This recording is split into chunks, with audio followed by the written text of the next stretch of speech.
ವಾರ ಹಾಲಿ ನಿಯಮಗಳೇ ಮುಂದುವರಿಯುತ್ತವೆ. ಹೊಸದಾಗಿ ಯಾವುದೇ ನಿಯಮ ಜಾರಿ ಬೇಡ ಅಂತ ಸಿಎಂ ಬೊಮ್ಮಾಯಿ ಹೇಳಿದ್ರು. ಕೋವಿಡ್ ನಿರ್ವಹಣೆ ಸಭೆಯಲ್ಲಿ ಜಿಲ್ಲಾಧಿಕಾರಿಗಳಿಗೆ ಸೂಚಿಸಿರುವ ಬೊಮ್ಮಾಯಿ ಈಗ ಜಾರಿಯಲ್ಲಿರುವ ಕೋವಿಡ್ ನಿಯಮಗಳನ್ನೇ ಕಟ್ಟುನಿಟ್ಟಾಗಿ ಪಾಲಿಸಬೇಕೆಂದು ಸಿಎಂ ಬೊಮ್ಮಾಯಿ ಅಧಿಕಾರಿಗಳಿಗೆ ಸೂಚನೆ ಕೊಟ್ಟರು.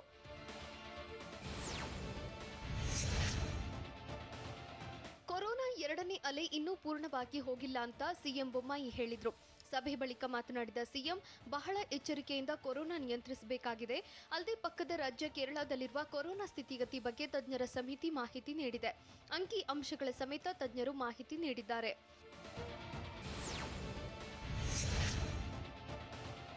ಸಭೆಯಲ್ಲಿ ಶಾಲೆ ಆರಂಭ ಸಂಬಂಧ ಚರ್ಚಿಸಲಾಗಿದೆ ಅಂತಲೂ ಸಿಎಂ ಬೊಮ್ಮಾಯಿ ಮಾಹಿತಿ ನೀಡಿದರು. ಕೊರೋನಾ ಪ್ರಮಾಣ ಹೆಚ್ಚಿರುವ ಜಿಲ್ಲೆಗಳಲ್ಲಿ ಶಾಲೆ ಆರಂಭ ಇಲ್ಲ, ಸೋಂಕು ಕಡಿಮೆ ಇರುವ ಜಿಲ್ಲೆಗಳಲ್ಲಿ ಶಾಲೆ ಆರಂಭಕ್ಕೆ ಚಿಂತನೆ ನಡೆದಿದೆ. ಪೋಷಕರು ಮತ್ತು ಶಿಕ್ಷಕರು ಕೊರೋನಾ ಲಸಿಕೆ ಪಡೆದಿರಬೇಕು.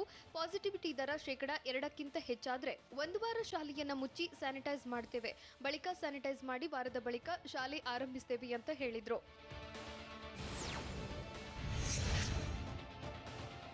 ಜಿಲ್ಲಾವಾರು ಕೊರೋನಾ ಪಾಸಿಟಿವಿಟಿ ದರ ಆಧರಿಸಿ ಕ್ರಮ ಜಾರಿ ಮಾಡಲಾಗುತ್ತೆ ಅಂತ ಸಿಎಂ ಬೊಮ್ಮಾಯಿ ಹೇಳಿದ್ರು. ಮೈಸೂರು, ಕೊಡಗು, ಚಿಕ್ಕಮಗಳೂರು, ಉಡುಪಿ, ದಕ್ಷಿಣ ಕನ್ನಡ, ಹಾಸನ, ಬೆಂಗಳೂರು ಗ್ರಾಮಾಂತರ, ಚಾಮರಾಜನಗರ, ಶಿವಮೊಗ್ಗ ಜಿಲ್ಲೆಗಳಲ್ಲಿ ಪಾಸಿಟಿವಿಟಿ ಹೆಚ್ಚಿದೆ. ಹೀಗಾಗಿ ಈ ಜಿಲ್ಲೆಗಳಲ್ಲಿ ಹೆಚ್ಚು ವ್ಯಾಕ್ಸಿನೇಷನ್ ಆಗಬೇಕಿದೆ. ಟೆಸ್ಟಿಂಗ್ ಜೊತೆಗೆ ವ್ಯಾಕ್ಸಿನೇಷನ್ ಕೂಡ ಹೆಚ್ಚು ಮಾಡಬೇಕಿದೆ ಅಂತ ಅಧಿಕಾರಿಗಳಿಗೆ ಸಿಎಂ ಸೂಚನೆ ನೀಡಿದ್ರು.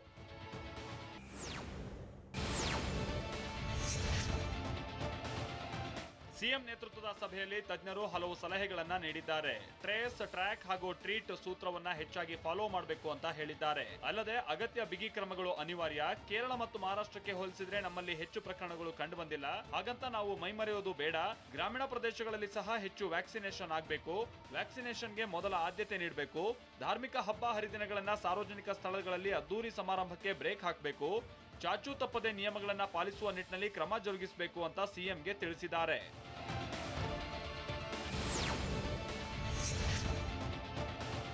ಸಿಎಂ ಕೋವಿಡ್ ಮೀಟಿಂಗ್ ನಲ್ಲಿ ಸ್ಕೂಲ್ ಓಪನ್ ಬಗ್ಗೆ ಚರ್ಚೆ ನಡೆದಿದೆ. ಸದ್ಯಕ್ಕೆ ಶಾಲಾ ಕಾಲೇಜು ತೆರೆಯೋದು ಬೇಡ, ಸೆಪ್ಟೆಂಬರ್ ವರೆಗೂ ಕಾದು ನೋಡುವಂತೆ ಹಲವರು ಸಲಹೆಯನ್ನ ಕೊಟ್ಟಿದ್ದಾರೆ. ಇನ್ನು ಕೆಲವರು ಶಾಲಾ ಕಾಲೇಜು ತೆರೆಯುವಂತೆ ಒತ್ತಾಯಿಸಿದ್ದು, ಶಾಲಾ ಕಾಲೇಜು ಓಪನ್ ಬಗ್ಗೆ ಸಭೆಯಲ್ಲಿ ಮಿಶ್ರ ಪ್ರತಿಕ್ರಿಯೆ ವ್ಯಕ್ತವಾಗಿದೆ. ಈಗಾಗಲೇ ಆಗಸ್ಟ್ 23ರಿಂದ ಶಾಲಾ ಕಾಲೇಜು ಪ್ರಾರಂಭಕ್ಕೆ ರಾಜ್ಯ ಸರ್ಕಾರ ತೀರ್ಮಾನವನ್ನ ಮಾಡಿದೆ.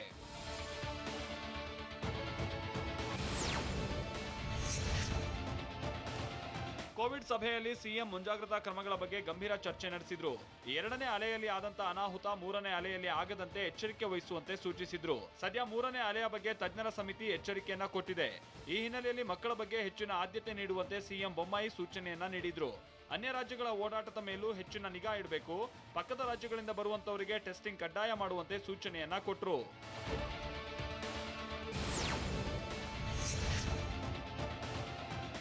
ಸದ್ಯಕ್ಕೆ ಲಾಕ್ಡೌನ್ ನಂತಹ ಕಠಿಣ ಕ್ರಮ ಬೇಡ, ಅಗತ್ಯ ಬಿದ್ದರೆ ವೀಕೆಂಡ್ ಕರ್ಫ್ಯೂ ಮಾಡೋಣ ಅಂತ ಸಭೆಯಲ್ಲಿ ಸಿಎಂ ಹೇಳಿದ್ರು.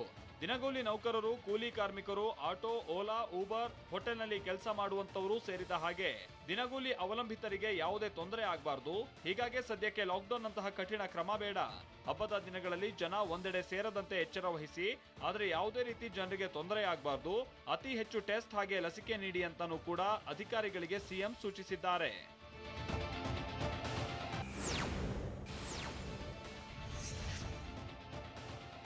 ಆಗಸ್ಟ್ 23ರಿಂದ 9ರಿಂದ 12ನೇ ತರಗತಿವರೆಗೆ ತರಗತಿ ಶುರುವಾಗಲಿದ್ದು, ಅದಕ್ಕೆ ಬೇಕಾದ ಸಿದ್ಧತೆಯನ್ನ ಅಧಿಕಾರಿಗಳು ಮಾಡಿಕೊಳ್ತಾ ಇದ್ದಾರೆ ಅಂತ ಶಿಕ್ಷಣ ಸಚಿವ ಬಿಸಿ ನಾಗೇಶ್ ಹೇಳಿದ್ದಾರೆ. ಕಲಬುರಗಿಯಲ್ಲಿ ಮಾತನಾಡಿದ ನಾಗೇಶ್, ಹೆಚ್ಚಿನ ಜಿಲ್ಲೆಯಲ್ಲಿ ಕೊರೋನಾ ಕಡಿಮೆಯಾಗಿದೆ. ಕೆಲ ಗಡಿ ತಾಲೂಕುಗಳಲ್ಲಿ ಮಾತ್ರ ಕೊರೋನಾ ಹೆಚ್ಚಾಗಿದೆ. ಇನ್ನು ನಿಧಾನ ಮಾಡಿದ್ರೆ ಮಕ್ಕಳ ಭವಿಷ್ಯದ ಮೇಲೆ ವ್ಯತಿರಿಕ್ತ ಪರಿಣಾಮ ಬೀರುತ್ತೆ. ಶಾಲೆ ಇಲ್ಲದೆ ಇರೋದ್ರಿಂದ ಬಾಲಕಾರ್ಮಿಕರಾಗಿ ಅನೇಕರು ದುಡಿತಾ ಇದ್ದಾರೆ. 1 ವಾರ ನೋಡಿಕೊಂಡು ಮುಂದಿನ ನಿರ್ಧಾರ ಕೈಗೊಳ್ಳಲಾಗುವುದು ಅಂತ ಹೇಳಿದ್ರು.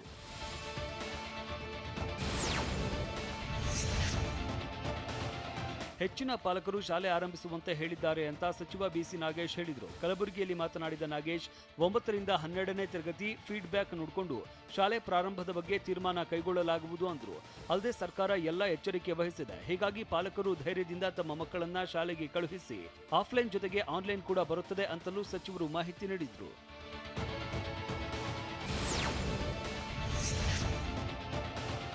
ಕೊರೋನಾ 3ನೇ ಅಲೆ ಭೀತಿ ಮಧ್ಯೆ ಶಾಲೆ ಓಪನ್ ಆಗಲಿದ್ದು ಮೊದಲ ಹಂತದಲ್ಲಿ 9ರಿಂದ 12ನೇ ತರಗತಿ ಪ್ರಾರಂಭವಾಗಲಿದೆ.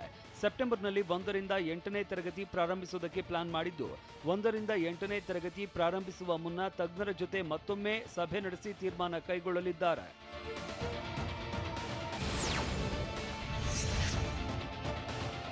ಬೆಂಗಳೂರು ಸೇರಿದಂತೆ ಹಲವೆಡೆ ಕೊರೋನಾ ಹೆಚ್ಚಾಗ್ತಾ ಇದ್ದು 3ನೇ ಅಲೆ ಭೀತಿ ನಡುವೆನೇ ಶಾಲೆಗಳನ್ನು ತೆರೆಯುವುದಕ್ಕೆ ಸರ್ಕಾರ ಸಿದ್ಧತೆ ನಡೆಸಿದೆ.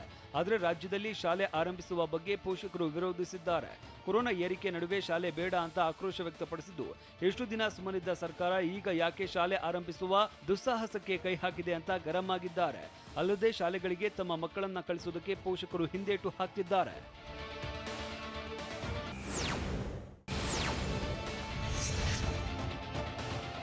ಬೆಂಗಳೂರಿನ ಬೊಮ್ಮನಹಳ್ಳಿ ಶಾಸಕ ಸತೀಶ್ ರೆಡ್ಡಿ ಕಾರುಗಳಿಗೆ ಕಿಡಿಗೇಡಿಗಳು ಬೆಂಕಿಟ್ಟ ಕೇಸ್ ಕ್ಷಣಕ್ಕೊಂದು ಟ್ವಿಸ್ಟ್ ಪಡೆದುಕೊಳ್ತಿದೆ. ಶಾಸಕರ ಕಾರಿಗೆ ಕಿಡಿಗೇಡಿಗಳು ಕೊಳ್ಳಿ ಇಡಲು ಕಾರಣ ಏನು ಅಂತ ಖಾಕಿ ಟೀಮ್ ತನಿಖೆ ಚುರುಕುಗೊಳಿಸಿದೆ. ಇದೇ ಹೊತ್ತಿನಲ್ಲಿ ಆರೋಪಿಗಳು ನೀಡಿರೋ 3 ಹೇಳಿಕೆಗಳು ಪ್ರಕರಣಕ್ಕೆ ಬೇರೆಯದ್ದೇ ರೂಪ ನೀಡ್ತಿವೆ.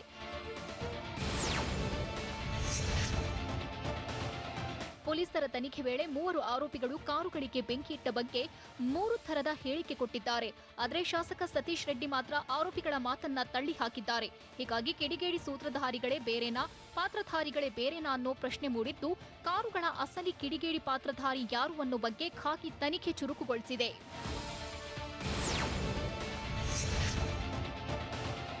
ಇನ್ನು ಅರೆಸ್ಟ್ ಆಗಿರೋ 3 ಆರೋಪಿಗಳ ಪೈಕಿ ಸಾಗರ್ ಎಂಬಾತ ಶಾಸಕ ಸತೀಶ್ ರೆಡ್ಡಿ ಮನೆ ಬಳಿ 3 ಬಾರಿ ಬಂದಿದ್ದಂತೆ. ಕೆಲಸ ಕೇಳಿಕೊಂಡು ಬಂದಾಗ ಶಾಸಕರ ಭೇಟಿ ಸಾಧ್ಯವಾಗಿರ್ಲಿಲ್ವಂತೆ.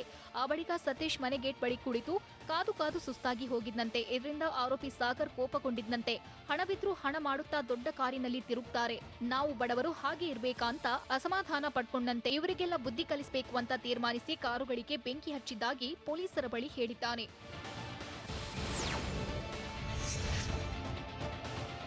ಕಿಡಿಗೇಡಿ ಆರೋಪಿಗಳ ಪೈಕಿ 2ನೇಯವನು ಬೇರೆಯದ್ದೇ ಥರ ಮಾತನಾಡಿದ್ದಾನೆ. ದೊಡ್ಡವರಿಗೆ ಹೊಡೆದ್ರೆ ದೊಡ್ಡ ಹೆಸರು ಮಾಡಬಹುದು, ಹೀಗೆ ಏನು ಇಲ್ಲದವರಂತೆ ಎಷ್ಟು ದಿನ ಬದುಕೋದು, ನಾವು ದೊಡ್ಡವರಂತೆ ಆಗ್ಬೇಕು, ದೊಡ್ಡವರಿಗೆ ಹೊಡೆಯಬೇಕು, ದೊಡ್ಡವರು ನಮ್ಮನ್ನ ಕಂಡ್ರೆ ಭಯ ಬೀಳ್ಬೇಕು, ಆ ಮೂಲಕ ಬೆಂಗಳೂರಿಗೆ ದೊಡ್ಡ ರೌಡಿಯಾಗಿ ಬೆಳೆಯಲು ಪ್ಲಾನ್ ಮಾಡಿದ್ದೆ ಅಂತ ಕಿಡಿಗೇಡಿ ಆರೋಪಿ ಹೇಳಿದ್ದಾನೆ. ಅಲ್ಲದೆ ರಾಜಕೀಯದಲ್ಲಿರೋ ಓರ್ವನ ಹೆಸರನ್ನ ಆರೋಪಿಗಳು ಪ್ರಸ್ತಾಪಿಸಿದ್ದು, ನಾವು ಅವರಂತೆಯೇ ಆಗ್ಬೇಕು ಅಂತ ಸ್ಕೆಚ್ ಹಾಕಿದ್ರಂತೆ.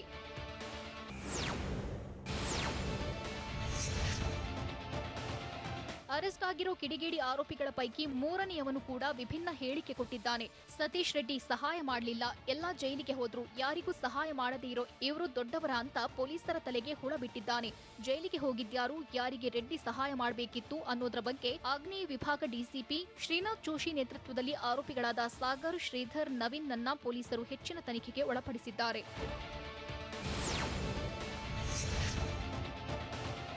ಆರೋಪಿಗಳ ಹೇಳಿಕೆಯ ಮಾಹಿತಿ ಪಡೆದು ಶಾಸಕ ಸತೀಶ್ ರೆಡ್ಡಿ ಪ್ರತಿಕ್ರಿಯಿಸಿದ್ದಾರೆ.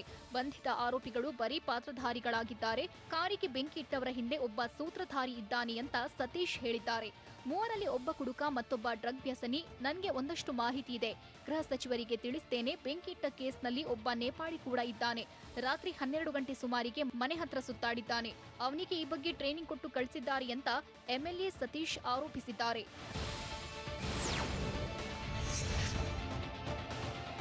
ಕಾರುಗಳಿಗೆ ಬೆಂಕಿಟ್ಟ ಪ್ರಕರಣದ ಬಳಿಕ ಶಾಸಕ ಸತೀಶ್ ರೆಡ್ಡಿ ಎಚ್ಚೆತ್ತಿದ್ದಾರೆ. ತಮ್ಮ ನಿವಾಸದ ಸುತ್ತಮುತ್ತ ಹೆಚ್ಚುವರಿಯಾಗಿ ಮತ್ತಷ್ಟು ಸಿಸಿ ಕ್ಯಾಮೆರಾಗಳನ್ನು ಅಳವಡಿಸುತ್ತಿದ್ದಾರೆ. ಬೆಂಕಿ ಹಚ್ಚಿದ ಕೇಸ್ಗೂ ಮುನ್ನ 9 ಸಿಸಿಟಿವಿ ಕ್ಯಾಮೆರಾಗಳನ್ನು ನಿವಾಸಕ್ಕೆ ಅಳವಡಿಸಲಾಗಿತ್ತು. ಇದೀಗ ಹೆಚ್ಚುವರಿಯಾಗಿ 4 ಸಿಸಿಟಿವಿ ಕ್ಯಾಮೆರಾಗಳನ್ನು ಫಿಕ್ಸ್ ಮಾಡಲಾಗಿದೆ.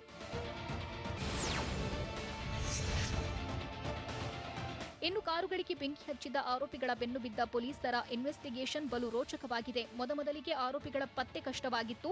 ಮೊಬೈಲ್ ಟವರ್ ಡಂಪ್ನಲ್ಲಿ ಆರೋಪಿಗಳ ಸುಳಿವು ಸಿಕ್ಕಿರಲಿಲ್ಲ.